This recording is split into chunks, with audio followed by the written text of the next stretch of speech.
नमस्कार मंडळी, मी मीनाक्षी तुमचे माझ्या चॅनलवर खूप खूप मनापासून स्वागत करते. मंडळी, आज आपण पाहणार आहोत लहान मुलांचा कार्यक्रम ज्याचं नाव आहे बालोत्सव. त्याच्यामध्ये लहान मुले पथनाट्य आणि गोष्टी साजरी करणार आहेत. चला कार्यक्रमाला सुरुवात करूया. पत्र पोचणारा नाही तर आनंदाचा दूत असतो. एका मुलीला पत्र पोचणारा तो पोस्टमन आणि ती लहान मुलगी यांच्या नकळत निर्माण झालेल्या नात्याची गोष्ट म्हणजे पोस्टमन आणि मुलगी ही गोष्ट. आता पोस्टमन ही कथा सादर होणार आहे. चला ऐकूया ही रंजक गोष्ट. पोस्टमन आणि मुलगी ही सांगत आहे आरवी डिसोजा. लहान मुलगी. एका गावात एक पोस्टमन पत्र वाटप करायचा. एके दिवशी एका घरासमोर उभा राहून त्याने आवाज दिला, पोस्टमन. आतून एका मुलीचा आवाज आला, जरा थांबा, मी आले. 2 मिनिटं झाली, 5 मिनिटं झाली, दार काही उघडेना. शेवटी पोस्टमन वैतागला आणि जोरात म्हणाला, कोणी आहे का घरात? पत्र द्यायचे आहे. आतून मुलीचा आवाज आला, जरा थांबा काका, दाराच्या खालच्या फटीतून पत्र सरकावा, ते मी नंतर घेते. पोस्टमन म्हणाला, तसे चालणार नाही, रजिस्टर पत्र आहे, सही लागेल. 2 मिनिटं, पुन्हा शांतता. आता पोस्टमन रागावून पुन्हा आवाज देणार तितक्यात दार उघडले. दारातील मुलगी पाहून पोस्टमन शॉक. दोन्ही पायांनी अपंग असणारी एक तरुण मुलगी दारासमोर उभी होती. काठीच्या आधारे चालत यायचे असल्याने तिला वेळ लागली होती. हे पाहून पोस्टमन बरवला. पत्र देऊन सही घेऊन तो निघून गेला. असेच अधूनमधून त्या मुलीची पत्र यायची. आता पोस्टमॅन न रागावून दारासमोर तिची वाट पाहायची. एक दिवशी मुलीने पाहिले, पोस्टमॅन आज अनवाणी पायाने चालला आहे. ती काही बोलली नाही. मात्र पोस्टमॅन गेल्यावर दाराजवळच्या मातीत पोस्टमॅनच्या पावलाचे ठसे उमटलेले होते. त्यावर कागद ठेवून तिने माग घेतली. काकी टेकवर ती गावाच्या चांभाराकडे गेली. कागद घेऊन तिने सुंदर चक्राची जोड खरेदी केली. रिवाजाप्रमाणे पोस्टमॅनने इतरांकडून दिवाळी पोस्ट म्हणजेच बक्षिशी मागायला सुरुवात केली. इतरांनी त्याला बक्षिशी दिली. असे करता करता तो त्या मुलीच्या घरासमोर आला. तिच्याकडून काय मागायचं? बिचारीवर आधीच अपंग असलेलं दुःख आहे. आता आलोच आहे तर सहज भेटून जाऊ असे विचार करत त्याने तिला आवाज दिला. मुलीने दार उघडले. तिच्या हातात सुंदर पॅकिंगचा बॉक्स होता. तिने त्याला दिला आणि सांगितले, हे माझ्याकडून तुम्हाला बक्षीस, पण घरी जाऊन उघडा. पोस्टमॅन घरी गेल्यावर त्याने बॉक्स उघडला. त्यात सुंदर चपला, त्याही त्याच्या मापाची पाहून त्याच्या डोळ्यातून अश्रू वाहू लागले. जे माझ्या मुलाला उमजले नाही ते का परक्या अपंग मुलीला उमजले आहे. तिने माझे अनवाणी दुःख कमी केले आहे. खरंच नाती ही केवळ रक्ताची असून चालत नाही, तर नात्याची भावना रक्तात असावी लागते. धन्यवाद.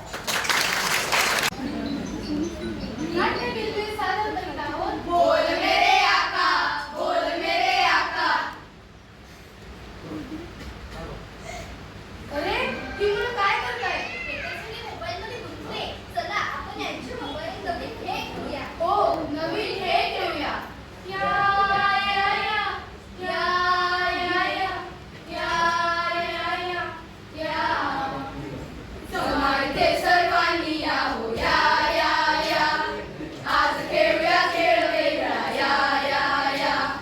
समारते सर्वांनी या हो या या या. आज खेळूया खेळ वेगळा या या या. या या या या या या या या या या. जमा इथे सर्वांनी या. आज खेळूया खेळ वेगळा. वेगळा खेळ, कोणता खेळ? खेळ आगळा वेगळा. खेळ माणसाचा, खेळ माणसाच्या बुद्धिमत्तेचा. बुद्धी दे, शक्ती दे, हे दया करा. बुद्धी दे, शक्ती दे आमुच्या मना. देवाने पृथ्वी निर्माण केली, चंद्र सूर्य तारे निर्माण केले, देवाने निसर्ग निर्माण केला आणि या वस्तूंचे रक्षण करण्यासाठी त्याने सर्वात बुद्धिमान प्राणी निर्माण केला, तो म्हणजे माणूस. हो हो, माणूस निर्माण केला. माणूस माणूस माझे नाव, दाई दिशाला माझे नाव. माणूस माणूस माझे नाव, दाई दिशाला माझे नाव. माणूस हा चंद्रावरती पोहोचला. माणूस हा चंद्रावरती पोहोचला. समुद्राच्या तळाशी उतरला. आकाशात उडू लागला. आकाशात उडू लागला. विज्ञान आणि तंत्रज्ञानाच्या जोरावर त्याने अद्भुत अशी प्रगती केली. शाळा माझी छान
पाणी पी, फळे खा, त्यातच कलिंगड खा.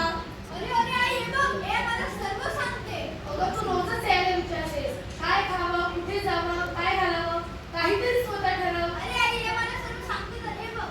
अरे You're offline, you're offline. I network गेलं. आता मी माझा अभ्यास कसा करू? अगं तू तुझ्या दैनंदिन जीवनासाठी ध्येयावर अवलंबून झाली आहे. हो पण इतकी का अवलंबून झाली मी? बाळा, आपण ह्याचा वापर केला पाहिजे, पण आपल्याकडे पण बुद्धी आहे, आपण त्याचाही वापर केला पाहिजे. हे विसरणे हीच खरी चूक आहे. हो आजपासूनची पहिले स्वतः विचार करेन. मनुष्याच्या जीवनाची सुरुवात होते इथून, अनेक विद्यार्थी हुशार झाले इथे शिकून. मनुष्याच्या जीवनाची सुरुवात होते इथून, अनेक विद्यार्थी हुशार झाले इथे शिकून. ज्ञान मिळवण्याऐवजी तुम्ही तुमची फसवणूक करू नका. नैतिक ज्ञानशिवाय तंत्रज्ञान धोक्यात आहे. सावधान, खबरदार, होशियार. तुमच्या चुकीला तुम्हीच जबाबदार. तुमच्या चुकीला तुम्ही जबाबदार. AI वरून मुद्दे काढा आणि निबंध लिहिताना स्वतःचं डोकं वापरा. जर चुकीची माहिती असली तर 10 वेळा तपासून बघा. AI आपल्या भविष्याची शक्ती आहे, पण ती वापरणे आपल्या हातात आहे. गरजेनुसार याचा वापर करा. गरजेनुसार याचा वापर करा आणि समाज घडवा. आणि समाज घडवा. माणूस आणि यंत्र हातात हात. माणूस आणि यंत्र हातात हात. नवीन उद्याची करूया सुरुवात. नवीन उद्याची करूया सुरुवात. तू आणि मी नवं जग घडवू. मी विचारतो प्रश्न तू देतोस उत्तर. बोल मेरे आका, बोल मेरे आका, बोल मेरे आका. धन्यवाद. गोष्ट सांगणार आहे. त्या गोष्टीचे नाव आहे 2 गरुड. एकदा एका राजाने 2 गरुडाची पिल्ले आणली. त्यातला एक गरुड राजाने आपल्या हातावर घेतला आणि हाताला झटका देऊन त्याला आकाशात उडवले. लगेच तो आकाशात उंच उंच झेप घ्यायला लागला. तर दुसरा मात्र आपल्या खांद्यावर बसूनच होता. तो उडेचला हे पाहून राजा फार दुःखी झाला. त्याने आपल्या राज्यात दवंडी पेटवली. ऐका हो ऐका, ऐका हो ऐका. जो कोणी राजाच्या दुसऱ्या गरुडाला आकाशात उडायला लावेल त्याला सुवर्ण बोरा बक्षीस म्हणून देण्यात येतील. ऐका हो ऐका, ऐका हो ऐका. हे ऐकून बक्षिसाच्या बोहारे अनेक लोक आले, पण कोणीही गरुडाला उडवू शकले नाही. तेव्हा दवंडी ऐकून एक गरीब शेतकरी राजाकडे आला आणि बी गरुडाला उडवण्याचा प्रयत्न करतो अशी त्याने राजाला विनंती केली. अनेक रथी पहारांनी थकले. तिथे हा फाटका काय करतात असा विचार राजाच्या मनात आला, पण गरुड उडणे आवश्यक होते म्हणून त्याने त्याला संमती दिली. तेव्हा शेतकरी गरुडाकडे गेला आणि परत आला. राजाने विचारले, काय रे उडाला काय गरुड? तेव्हा शेतकऱ्याने आकाशाकडे बोट दाखवले. राजाने बोटाच्या दिशेने आकाशाकडे बघितले आणि काय आश्चर्य, तर तो दुसरा गरुड आकाशात पहिल्यापेक्षा उंच भरायला घेत होता. राजा आश्चर्यचकित होऊन बघतच राहिला. त्या धक्क्यातून सावरल्यावर त्याने शेतकऱ्याला विचारले, अरे तू हे कसे केलेस? तेव्हा शेतकरी म्हणाला, मी काही फार वेगळं केलं नाही. मी फक्त तो गरुड बसलेला होता ती फांदी मोडून टाकली. त्याचबरोबर त्याने आकाशात उंच भरारी घेतली. आयुष्यात अनेक जण असेच कोणत्या तरी फांदीने चिकटून बसलेले असतात. कधीतरी स्वतःमध्ये डोकावून बघा. आयुष्य म्हणजे फक्त इतकंच आहे काय? तुमची फांदी तोडायला कोणीही येणार नाही हे लक्षात असू द्या. तुम्हाला जर आकाशात उंच उडायचं असेल तर तुमची तुम्हालाच तोडावी लागेल ती फांदी. कधीतरी स्वतः तोडवून तर बघा. धन्यवाद. आम्ही भारताचे लोक. इन्कलाब जिंदाबाद, इन्कलाब जिंदाबाद. भारत माता की जय, भारत माता की जय. पयलं नमन हो करीतो वंदन, पयलं नमन हो करीतो वंदन. तुम्ही ऐका हो गुरुजन, आम्ही करीतो कथन. तुम्ही ऐका हो गुरुजन, आम्ही करीतो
दिली गेली.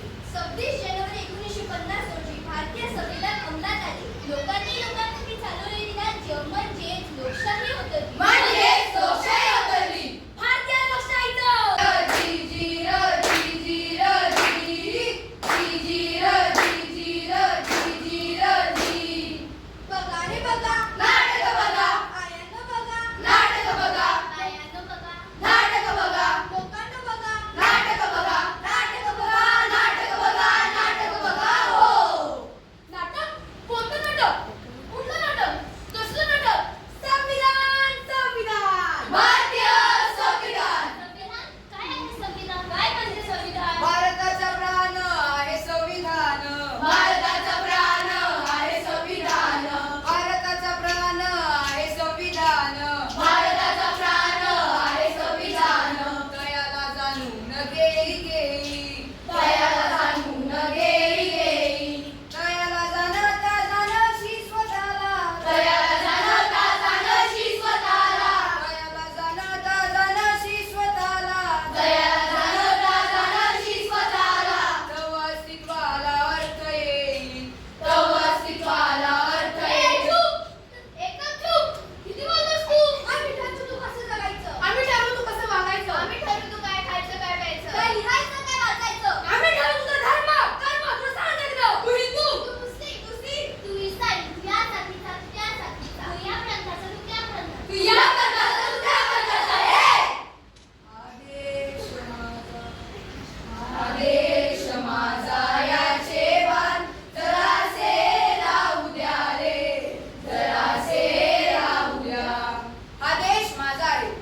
मी संविधान. मी दिली तुम्हाला विचार करण्याची मुक्ती. मी दिला अभिव्यक्तीचं स्वातंत्र्य. मी दिले भाषा निवडीचं स्वातंत्र्य. मी दिला धर्म स्वातंत्र्य. मी दिली समानता. मी दिली ही जीवन सुंदर करणारी मूल्ये. ही जीवन सुंदर करणारी मूल्ये. स्वतंत्रता को बल देता है. स्वतंत्रता को बल देता है. समुदाय का फल देता है. जिसकी बदौलत भारत देश को मिला यहाँ सम्मान है. भारत का संविधान है. भारत का संविधान है. भारत का संविधान है. मी बोलते स्वातंत्र्यता. बोलण्याची, विचार करण्याची व धर्माचे स्वातंत्र्य. हे सगळं संविधान आपल्याला देतं. मी बोलतो समानता. जाती, धर्म, लिंग या सगळ्या भेदांपासून मुक्त होऊन प्रत्येकाला समान संधी. मी आहे धर्मनिरपेक्षता. भारतात सर्व धर्म एक समान आहे. कोणीही कोणालाही धर्मावरून दुजाभाव करू शकत नाही. आणि मी बोलतो बंधुता, जी आपल्याला एकत्र आणते. आपण वेगवेगळे असलो तरी एकमेकांचे आहोत, एक आहोत. येथे होते सारे वेगवेगळे मी. येथे होते सारे वेगवेगळे मी. आता झालो आम्ही भारतीय. आता झालो आम्ही भारतीय. आता झालो आम्ही भारतीय. आता झालो आम्ही भारतीय. आता झालो आम्ही भारतीय. संविधान हे आपल्या देशाचं हृदय आहे. ते फक्त वाचायचं नसतं, तर जगायचं असतं. आपण प्रत्येक भारतीय म्हणून हे मूल्य अंगीकारूया. कारण संविधान ही आपली खरी ओळख आहे. मी समाज बांधतो. मी समाज बांधतो. मी समाज बांधतो. मी समाज बांधतो.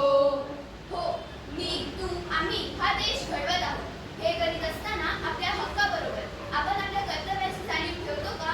हाच खरा प्रश्न आहे. आठ टमाटर बडे मजेदार. आठ टमाटर बडे मजेदार. आठ टमाटर बडे मजेदार. आठ टमाटर बडे मजेदार. अरे रोहन, किती आवाज. मला अभ्यास आहे. मला अभ्यास करू दे ना. आवाज कमी कर बघू. ए चूप. मी या स्वतंत्र देशाचे स्वतंत्र नागरिक आहे. तू कोण मला सांगणारी? मी माझा स्वतंत्र भोगतोय. हा हा हा. स्वातंत्र्य म्हणजे काय रे रोहन? दुसऱ्यांच्या कामात अडथळा आणणं हे स्वातंत्र्य नव्हे. स्वातंत्र्य म्हणजे जबाबदारीने वागणे. स्वतःचे नव्हे तर इतरांचा विचार करते. बरोबर, आपले संविधान आपल्याला स्वातंत्र्य देते, पण ते जबाबदारीने वापरायचं असतं. बोलण्याचं, शिकण्याचं, विचार मांडण्याचं स्वातंत्र्य असले तरी दुसऱ्यांचे स्वातंत्र्य हिरावून घेऊ नये. हो हो, आता मला कळले आणि समजले सुद्धा. स्वातंत्र्य हा माझा हक्क आहे, पण दुसऱ्यांच्या स्वातंत्र्याचा सन्मान करणे हे माझे कर्तव्य आहे. तू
तर मंडळी, आजचा कार्यक्रम इकडेच संपलेला आहे.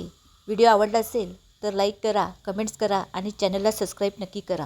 भेटूया पुन्हा एकदा एका नवीन व्हिडिओमध्ये. तोपर्यंत धन्यवाद.